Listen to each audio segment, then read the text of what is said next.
পানিকে ভাঙবা না রে ভাই, তুমি তো বলতেছো পানি বিশ্লেষণ। তুমি যখন আর্দ্র বিশ্লেষণ বলবা তখন সিধা আমি বলতে পারি যে বিক্রিয়কে কি থাকবে, বিক্রিয়কে পানি থাকবে।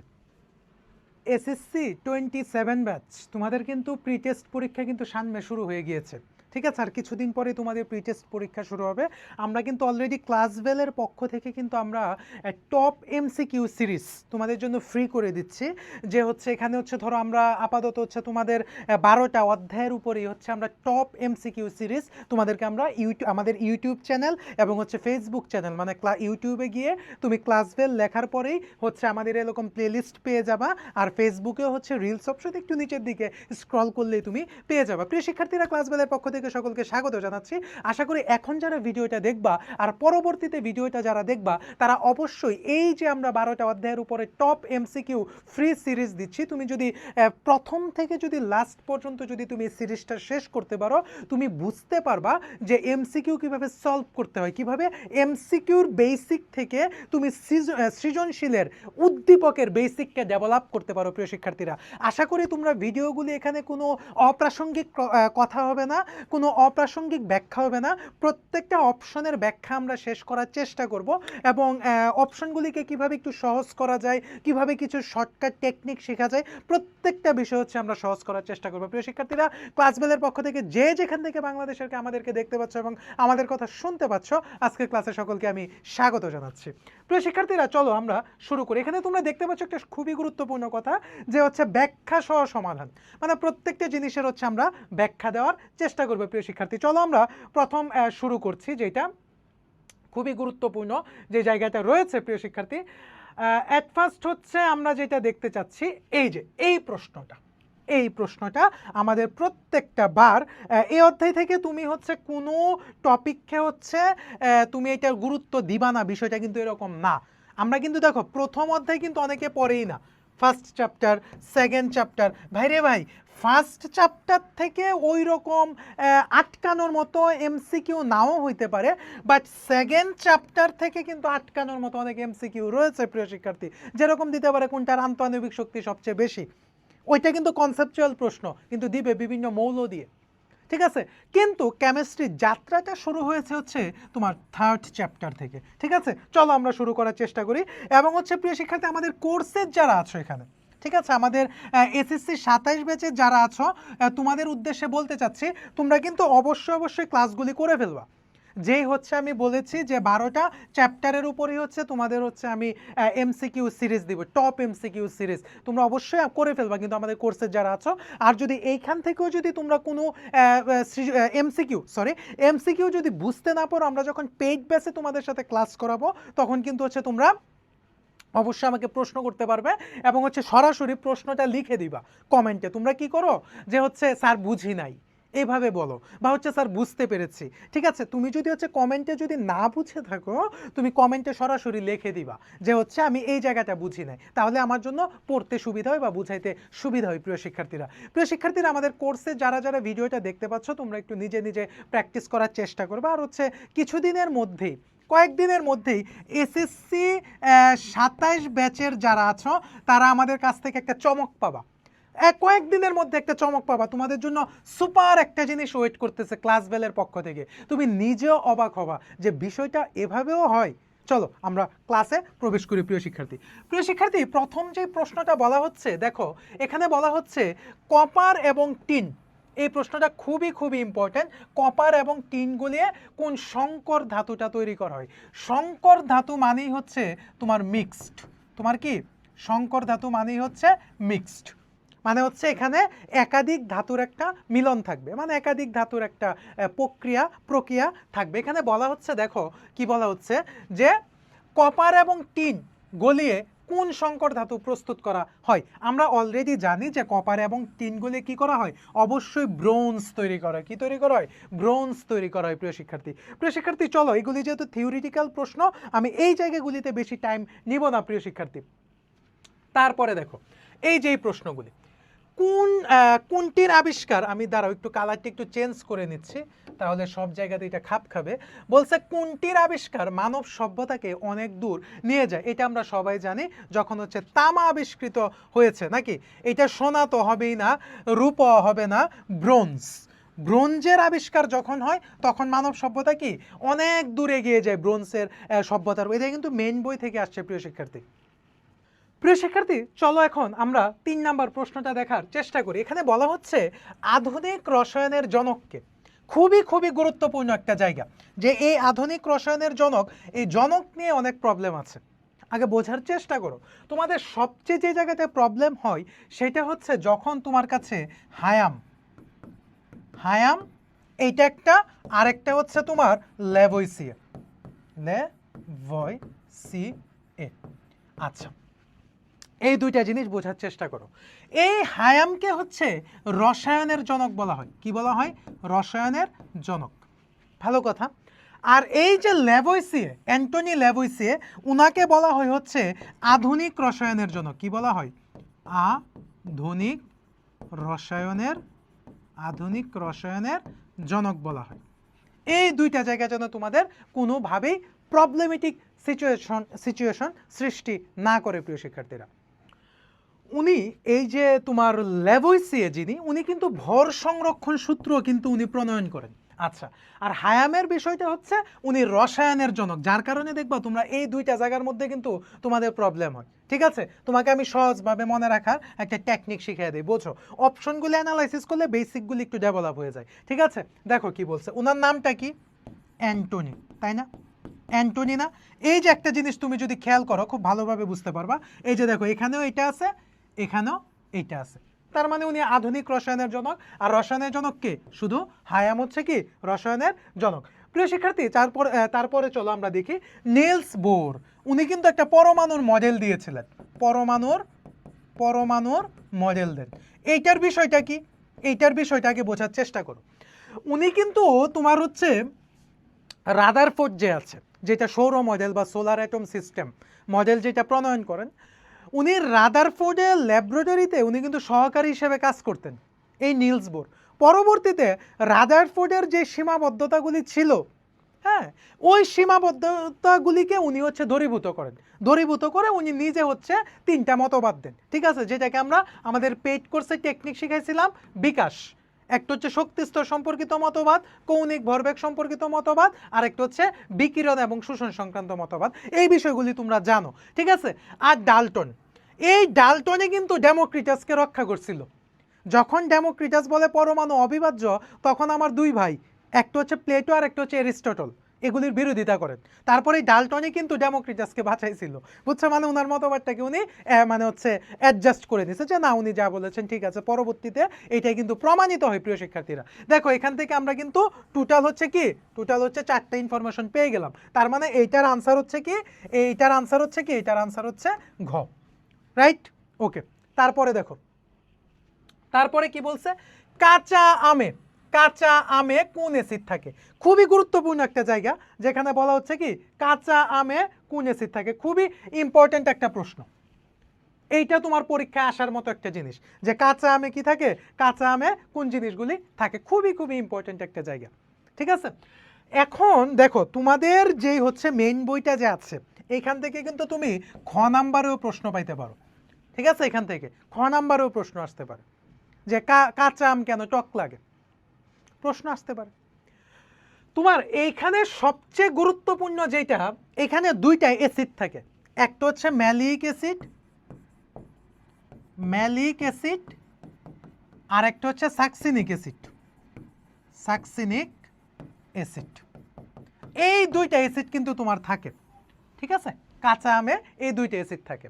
পরবর্তীতে যখন আমটা পাকা শুরু করে, তখন হচ্ছে এই 2টা অ্যাসিড তোমার গ্লুকোজ আর ফ্রুক্টোজে রূপান্তরিত হয়। কিসে রূপান্তরিত হয়? গ্লুকোজ আর হচ্ছে ফ্রুক্টোজ। ঠিক আছে, ফ্রুক্টোজে রূপান্তরিত হয়, তখন হচ্ছে আমটা মিষ্টি লাগে। তার মানে আমার এখানে প্রশ্নটা কি বলা হচ্ছে? এখানে বলা হচ্ছে কাঁচা আমে কি থাকে? কাঁচা আমে 2টা জিনিস থাকে, একটা হচ্ছে কি ম্যালিক আর একটা হচ্ছে সাকসিনিক। তো ম্যালিক আর সাকসিনিক, দেখো অপশনে কোনটা আছে? এই যে দেখো, ম্যালিক আছে, ম্যালিক রয়েছে কিন্তু। তার মানে আনসার কি হবে? অবশ্যই ম্যালিক হবে। আর সাইট্রিক অ্যাসিড কোনটাতে থাকে? যেগুলো একটু টক, যেমন তেঁতুল, সরি তেঁতুলে তো হচ্ছে টার্টারিক অ্যাসিড থাকে। সাইট্রিকে যেমন লেবু, লেবুতে সাইট্রিক অ্যাসিড থাকে। ভালো কথা। তারপরে দেখো আমরা পরবর্তীতে যে জিনিসটা দেখার চেষ্টা করব, এখানে বলা হচ্ছে হাইড্রোকার্বন যৌগের পূর্ণ দহনে নিচের কোনটি উৎপন্ন হয় না। দেখো প্রশ্নের প্যাটার্ন দেখো, হয় না বলছে, তুমি কিন্তু উৎপন্ন হয় এটা আর খেয়াল করো না। দেখো এই প্রশ্নটাকে আমি তোমাকে 3 স্টার দিলাম, 1 2 3, এই প্রশ্নটাকে আমি হচ্ছে 3 স্টার হিসেবে দিলাম তোমাকে। এই প্রশ্নটা খুবই ইম্পর্টেন্ট, ঠিক আছে? কেন? যে দেখো হাইড্রোকার্বনের যদি পূর্ণ দহন ঘটে, মনে রাখবা হাইড্রোকার্বনের যদি পূর্ণ দহন ঘটে তাহলে তোমার তৈরি হবে কার্বন ডাইঅক্সাইড। আর হাইড্রোকার্বনের যদি অসম্পূর্ণ দহন ঘটে, এটা পূর্ণ, আর আমি যদি এখানে ডিরেক্ট লিখে দিই অসম্পূর্ণ দহন ঘটে তাহলে তৈরি হবে কার্বন মনোঅক্সাইড। এই দুইটা জায়গা কিন্তু খুব ইম্পর্টেন্ট, ঠিক আছে? এই দুইটা জায়গা কিন্তু খুব ইম্পর্টেন্ট, যে পূর্ণ দহনে কার্বন ডাইঅক্সাইড তৈরি হয় এবং হচ্ছে অসম্পূর্ণ দহনে কার্বন মনোঅক্সাইড তৈরি হয়। তোমরা যখন ইন্টারমিডিয়েটে উঠবা তখন কিন্তু এইটার ভালো একটা আলোচনা তোমরা পাবা, ঠিক আছে? এটা তোমরা পাবা হচ্ছে রসায়ন প্রথম পত্রে 4র্থ অধ্যায়, ঠিক আছে?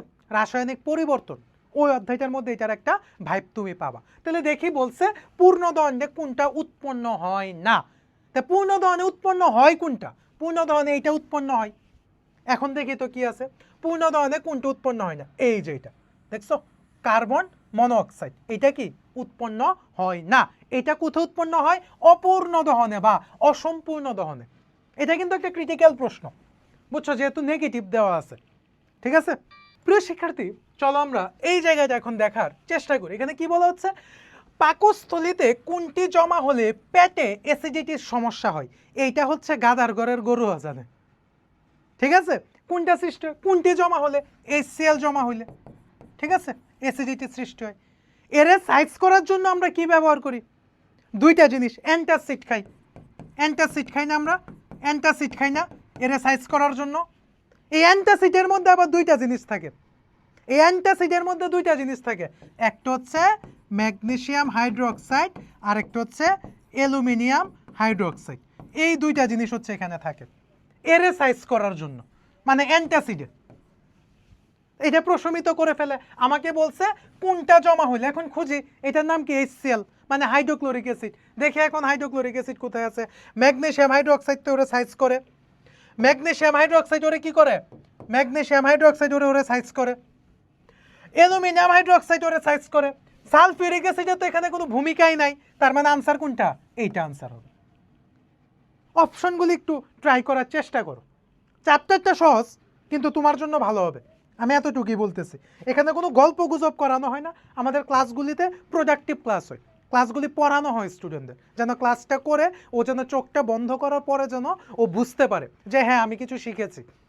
মোটিভেশন বা এইটাই, তোমার 10টা MCQ আসছে, 10টা MCQর মধ্যে যদি তুমি 9টা বা 8টা পারো তাহলেই বুঝতে হবে তোমার মোটিভেশন। তখন দেখবো অটোমেটিক্যালি তোমার মোটিভেশন মানে ইনক্রিজ হচ্ছে, রাইট? এটার জন্য তোমাকে ক্লাস বাদ দিয়ে মোটিভেশন দেওয়ার আমি মনে করি কোনো যৌক্তিকতা নয়, ঠিক আছে? চলো দেখি। ওকে, সরি। পরে বলা হচ্ছে, দেখো এখানে কি প্রশ্ন বলা হচ্ছে, চলো আমরা দেখার চেষ্টা করে। বলা হচ্ছে উদ্ভিদ কোন প্রক্রিয়ায় গ্লুকোজ তৈরি করে? এইটা তো সবাই জানে। অবশ্যই এখানে কি কি আছে? দহন তো হবেই না, শ্বসনও হবে না, এটা আমরা সবাই জানি। এটা হচ্ছে সালোক সংশ্লেষণ, এটার জন্য আমি কোনো সময় নিব না। তবে ভাই আমি একটা জিনিস তোমাকে 3 স্টার দিয়ে বলে দিচ্ছি, যদি এইটা হচ্ছে খুবই একটা লাভলি সাইন, এই জিনিসটা আমি বলে দিচ্ছি যে ঘটনাটা আসলে কি। মনে রাখবা, পানি বিশ্লেষণ ভালোভাবে বুঝো। পানি বিশ্লেষণ আর হচ্ছে আর্দ্র বিশ্লেষণ, ঠিক আছে? দুইটা কিন্তু এক জিনিস না। এই যে এখানে যেটা দেওয়া আছে, পানি বিশ্লেষণ আর আর্দ্র বিশ্লেষণ, দুইটা কখনোই এক জিনিস না। অনেকে, আমি ওই দিন দেখলাম একটা ক্লাসে কে যেন বলছে যে পানি বিশ্লেষণ মানে হচ্ছে তোমার বিক্রিয়কে পানি থাকবে। How it possible? একটা হচ্ছে হাইড্রোলাইসিস আর এটা হচ্ছে ইলেকট্রোলাইসিস। তাহলে আমার বিক্রিয়কে কিভাবে পানি থাকবে? তুমি বলতেছো পানি বিশ্লেষণ, তার মানে তুমি পানিকে ভাঙবা না রে ভাই, তুমি তো বলতেছোই পানি বিশ্লেষণ। তুমি যখন আর্দ্র বিশ্লেষণ বলবা তখন সিধা আমি বলতে পারি যে বিক্রিয়কে কি থাকবে, বিক্রিয়কে পানি থাকবে। খুব বুঝতে হবে এই জায়গা, পানি বিশ্লেষণ আর আর্দ্র বিশ্লেষণ এক জিনিস না, রাইট? ওকে, আচ্ছা তারপরে চলো দেখি কি বলা হচ্ছে। কোনটি ভারী ধাতু, কোনটি ভারী ধাতু, এটা তোমার পারা উচিত। তুমি টেস্ট পরীক্ষার একজন প্রি টেস্ট পরীক্ষার একজন স্টুডেন্ট হিসেবে তোমার অবভিয়াসলি এটা পারা উচিত। আমরা ভারী ধাতু বলতে কাদেরকে বুঝি? ভারী ধাতু বলতে আমরা কাদেরকে বুঝি? লেড, এটা একটা ভারী ধাতু। ক্রোমিয়াম, এটা একটা ভারী ধাতু। আরো আছে তোমাদের লেড, ক্রোমিয়াম, আরেকটা আছে যেটা পাবলাম, এটা একটা ভারী ধাতু। এগুলি বেসিকলি ভারী ধাতু হিসেবে পরিচিত। ক্যাডমিয়াম, এই জিনিসগুলি তোমাদের বেশি আসে। দেখি কোনটা আসে। জিঙ্ক না, পটাশিয়াম না, সোডিয়াম না, lead. Answer lead, yes answer lead. তারপরে দেখো প্রিয় শিক্ষার্থী, এখন হচ্ছে আমরা 9 নাম্বারটা দেখার চেষ্টা করব। 9 নাম্বারটা কি বলা হচ্ছে? অনুসন্ধান ও গবেষণা প্রক্রিয়ার চতুর্থ ধাপ কোনটি? এটা টোটাল ধাপ আছে কয়টা রে ভাই? এটা কিন্তু ইম্পর্টেন্ট, মানে তোমার হচ্ছে প্রবলেমে ফেলে দিতে পারে। টোটাল ধাপ আছে হচ্ছে 6টা, এর মধ্যে চতুর্থ ধাপ হচ্ছে পরীক্ষণ। চতুর্থ ধাপ কোনটা? চতুর্থ ধাপ হচ্ছে পরীক্ষণ, রাইট? ওকে, তারপরে এই যে দেখো ধাপ কয়টি, টোটাল ধাপ কয়টি? টোটাল ধাপ হচ্ছে 6টা। টোটাল ধাপ হচ্ছে 6টা। এগুলি তোমরা জানো দেখে আমি এই দুইটার কথা আর বিস্তারিত বললাম না, ঠিক আছে? তারপরে আছে আরো, চলো। বলছে কোনটি বিস্ফোরক পদার্থ, কোনটা বিস্ফোরক পদার্থ? আচ্ছা এখন আগে বুঝো, বেনজিন, বেনজিন কি? C6H6, তাই না? বা এটার স্ট্রাকচারটা হচ্ছে এরকম, হ্যাঁ এটা স্ট্রাকচারটা হচ্ছে এরকম। বা এটাকে আমি আরেকটা সিস্টেমে বলতে পারি, আরেকটা সিস্টেমে বলতে পারি, দেখো আরেকটা সিস্টেমে বলতে পারি এই যে এটা। এইগুলিকে বলা হয় রে ভাই, এইগুলিকে বলা হয় একান্তর দ্বিবন্ধন, একান্তর দ্বিবন্ধন এগুলিকে বলা হয়। আচ্ছা তারপরে কি বলা হচ্ছে? তারপরে বলা হচ্ছে টলুইন। টলুইনের সংকেত কি রে ভাই? বেনজিনের উপরে তুমি শুধু CH3 বসায় দিবা, আর কিচ্ছু দেওয়ার দরকার নেই।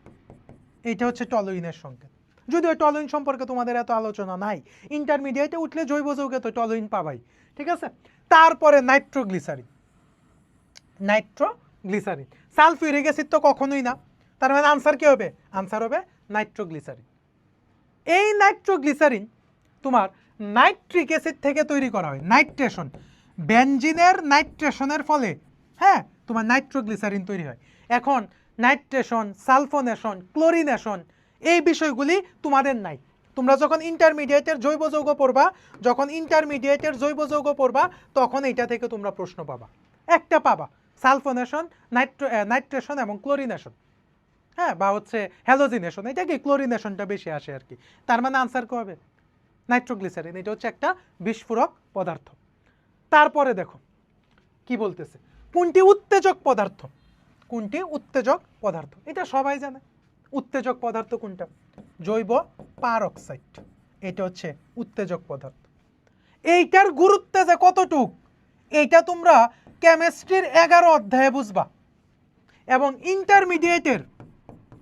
ইন্টারমিডিয়েটের তোমরা মার্কোনিভভ নীতি এবং বিপরীত মার্কোনিভভ নীতি যখন পড়বা তখন হচ্ছে এটা বুঝবা। এখন আমার সম্পর্কে একটা বড় কমপ্লেইন জানো কি? সেই কমপ্লেইনটা হচ্ছে যে আমি পড়ানোর সময় এই টপিকটার গুরুত্ব কতটুক এইটা হচ্ছে আমি লিংক করে দিই, যে এই টপিকটা এখন এখানে পড়তেছো, এই টপিকটা নিয়ে তুমি ইন্টারমিডিয়েটের এই চ্যাপ্টারে এই জায়গায় আলোচনা পাবা, এবং অ্যাডমিশনে তোমার এই জায়গা থেকে এইভাবে প্রশ্নটা আসে, সেটা কলেজ অ্যাডমিশন হোক আর ভার্সিটি অ্যাডমিশন হোক, অবশ্যই সেক্টর আলাদা, বই আলাদা। এখন তুমি যখন লিঙ্কটা বুঝতে পারবা যে এটার গুরুত্ব কতটুক, তার মানে তোমার কাছে পড়ার গুরুত্বটা বেড়ে যাবে না, আর তুমি একটু অ্যাডভান্স হইতে পারবা না। এই যে মার্কোনিভভ নীতি, বিপরীত মার্কোনিভভ নীতি, এই কথাটা এখন পর্যন্ত তুমি শুনছো? মনে হয় না, আমার মনে হয় না, বাট আমি কিন্তু আমাদের পেইড কোর্সে কিন্তু এই কথাগুলি বলেছি। এবং আমাদের একটা স্পেশাল কোর্স আসতেছে তোমাদের জন্য, সুপার লেভেলের হবে, সুপার লেভেল, শুধু ওয়েট করো। যেমন মিথানল, এটা কিন্তু এক ধরনের অ্যালকোহল। কেন? এখানে দেখো ওএইচ হবে আর নল আছে শেষে। এখন নল থাকলে অ্যালকোহল, আর নেল থাকলে হচ্ছে এলডিহাইড। খুব গুরুত্বপূর্ণ, নেল থাকলে কি? নেল থাকলে হচ্ছে এলডিহাইড, কোনোভাবেই ভুল করা যাবে না এই জায়গাটা। চলো পরে দেখি। এখানে বলা হচ্ছে কোনটি পরিবেশের জন্য ক্ষতিকারক। ভালো কথা, মনে রাখবা, ভারী ধাতুগুলি, ভারী ধাতু যেইগুলি এগুলি পরিবেশের জন্য ক্ষতিকর। ভারী ধাতুগুলি, অধিকাংশ ক্ষেত্রে ভারী ধাতুগুলি পরিবেশের জন্য ক্ষতিকর। দেখে এখন ভারী ধাতু কোনটা আছে, এই যে লেড, একটু আগে পড়ে আসছে তোমাদের, আসেই ক্রোমিয়াম, ক্যাডমিয়াম, তারপর হচ্ছে তোমার লেড, তারপর হচ্ছে পিবি। এই জিনিসগুলি তোমাদের বেশি আসে, এই জিনিসগুলি বেশি আসে। এইটা আমি মুছে দেই, পরে আবার এইটার ভুল ধরে। তো হচ্ছে কি, এইটা বেশি আসে, তার মানে এখানে কোনটা? এইটা লেড। দস্তা মানে কি রে ভাই? দস্তা মানে হচ্ছে জিঙ্ক। আর তামা মানে কি? তামা মানে হচ্ছে কপার। টিন মানে কি? টিন মানে হচ্ছে অ্যাসেন। আর এটা তো বললামই, লেড মানে পিবি, এগুলি তোমরা জানো, তারপরও আমি একটু বলছি, কারণ তুমি জানো আরেকজন নাও জানতে পারে। ঠিক আছে, ওকে। কোন চিহ্নটি তেজস্ক্রিয় রশ্মি নির্দেশ করে? খুবই গুরুত্বপূর্ণ জিনিস, খুবই গুরুত্বপূর্ণ জিনিস। দেখো এখানে পরিবেশের মধ্যে গাছগাছালি আছে, তার মানে এটা কি? পরিবেশের জন্য ক্ষতিকর। ভালো কথা। এখানে দেখো তোমার কঙ্কাল দেওয়া আছে, তোমার মাথার কঙ্কাল দেওয়া আছে, তার মানে এটা কি? বিপজ্জনক। আচ্ছা, আর এখানে কি? এই যে দেখো, এই যে এইটার মধ্যে কিন্তু প্যাচ আছে, একটা হচ্ছে গোল দিয়া এই যে আগুনের মতো, এটা হচ্ছে জারক। এটা খুবই ইম্পর্টেন্ট, এটার মতো আরেকটা আছে, বুঝতে হবে। তার মানে পরিবেশের জন্য কি? তিনটা পাংখা। পরিবেশ মানে তিনটা পাংখা, পাংখা পাংখা পাংখা পাংখা, পাংখা হইল মন। ঠিক আছে, এটাই হচ্ছে পরিবেশ, পরিবেশের জন্য ক্ষতিকর। ওকে, বলছে তেজস্ক্রিয় ইউরেনিয়ামের ক্ষেত্রে সাংকেতিক চিহ্ন কোনটি? আমার এত কিছু বোঝার দরকার নাই, এইটা হচ্ছে তোমার জন্য একটা ফাঁদ তৈরি করছে ইউরেনিয়াম কথাটা দিয়া। যারা চালাক তারা প্রথম তাকাবে এই জায়গাটায়। আচ্ছা, এইটা কি রে ভাই? একটু আগে পড়ে আসছি, পরিবেশ। এইটা কি? এইটা হচ্ছে শরীরের জন্য, শরীর মানে হাতের জন্য ক্ষতিকর, এটা তো না। এইটা কি? এটা হচ্ছে বিপজ্জনক। তাহলে বাকি আছে কোনটা? এটা, তার মানে আনসার এইটা। কথা ক্লিয়ার কিনা? ঠিক আছে, ওকে।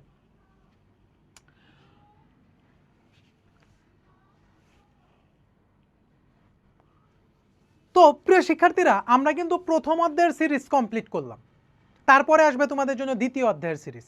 সেই পর্যন্ত সবাই সুস্থ থাকো, ভালো থাকো, আর অবশ্যই ক্লাস বেলের পেজে নজর রাখবা, তোমাদের জন্য কিন্তু একটা চমক অপেক্ষা করতেছে, বিশেষ করে এসএসসি 27 ব্যাচের জন্য। সবার জন্য শুভকামনা।